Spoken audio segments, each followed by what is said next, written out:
Hi everyone, welcome to my YouTube channel. Thank you so much for tuning in.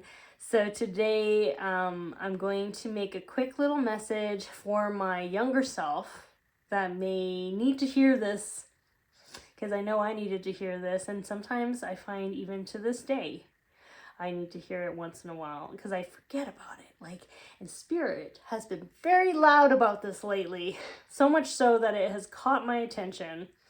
And I feel compelled to share this message right now. Okay, so if I could go back in time and talk to my younger self, I would say that I want you to be aware and I want you to know that just because somebody is nice and they are a good-hearted person, or you know that they wouldn't have ill intentions, it doesn't mean that their actions and behaviors cannot impact you in a harmful or negative way. Many times you may think that, a lot of times you'd think a mean person with ill intentions is going to cause pain and harm with their behavior and actions towards you.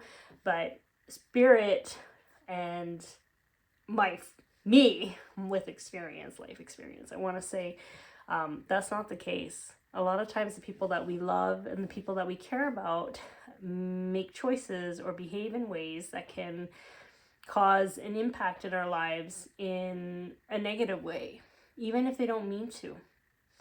And Spirit wants me to use the word nice, okay? Not kind. I'm not saying that these people are kind. I'm talking about nice people, okay? And I want you to know the difference between nice and kind people. Kindness comes from self-love and boundaries. You can be kind to someone where it's like, I see how this person is, I see how I am, I know my boundaries, right? You can still be warm and loving to this person, but you also know how to love yourself, and you know what you need, right? In terms of boundaries and what you expect in terms of a relationship or a friendship or whatever. Niceness comes from a lack of self-love. It comes from a people-pleasing tendency. So people I find who are really nice and are not really genuine in that way, they're nice because they're afraid to disappoint you. They're nice because they are afraid that you won't like them or judge them. So it's not really stemming from a really genuine place of self-love.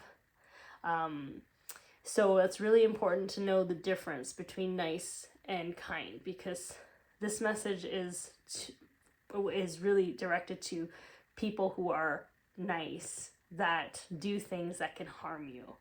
And I also say this, you can love someone, but love is not enough. And sometimes people ask, oh, okay, what do you mean by that? What do you mean that love is not enough? And love is not enough because what is love without respect?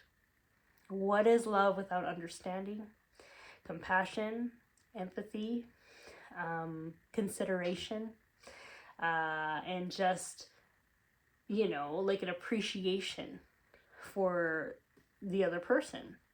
Because so many times, for example, I see someone say oh, but I love this person, but this person forgets your birthday.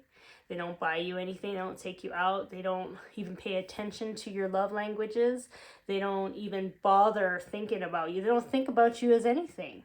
That's not really love, is it? It's really, there's no respect there, there's no consideration for your existence. So that's just an example that I want to share with that. And I think this message is just really important now, because I feel like so many times we feel bad for putting boundaries towards people that we care about and that we know are not bad people. But we have to understand, we have to kind of step away from what they're doing and kind of have that space between you and them to kind of see it for what it is, and to recognize that what their behaviors are, how their personality is, what they are choosing to do repeatedly, because everything comes from a choice, right? They're making a choice to do something, and especially if you say, please don't do that, and they continue to do that, then they're not listening to you. They're not considering your feelings, right? Or they don't think that your feelings are important. And this can also stem in workplaces too. Maybe you're working for someone that you know, you were friendly with, like in terms of like you thought this person's your friend, and like next thing you know, they're like pushing boundaries, like, oh, and overworking you, like, and it's kind of like, but you don't want to let them down because they're your friend.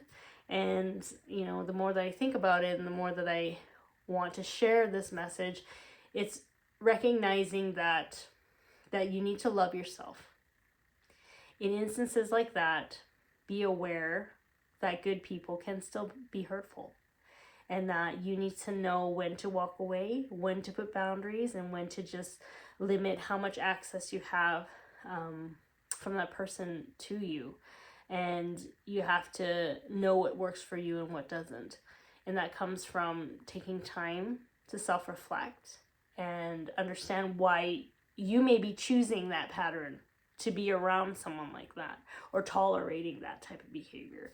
Why do you feel guilty for having boundaries with this person? Why do you feel obligated to stick to a job working for your friend when they're not paying you on time, or paying you enough, or not fairly compensating you?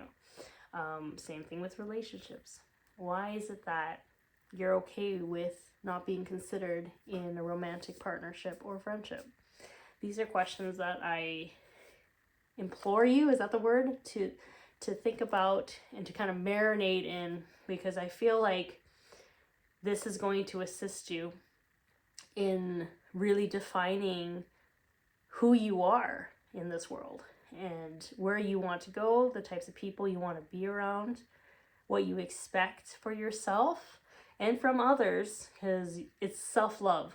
It's a loving thing and an empowering thing to be able to recognize something for what it is, and to accept it for what it is, and to make a decision to move accordingly with the information that you know. Okay, so that's my message for my younger self. I hope this message helps someone out there, and thank you so much for tuning in, and I will talk to you soon. Okay, bye.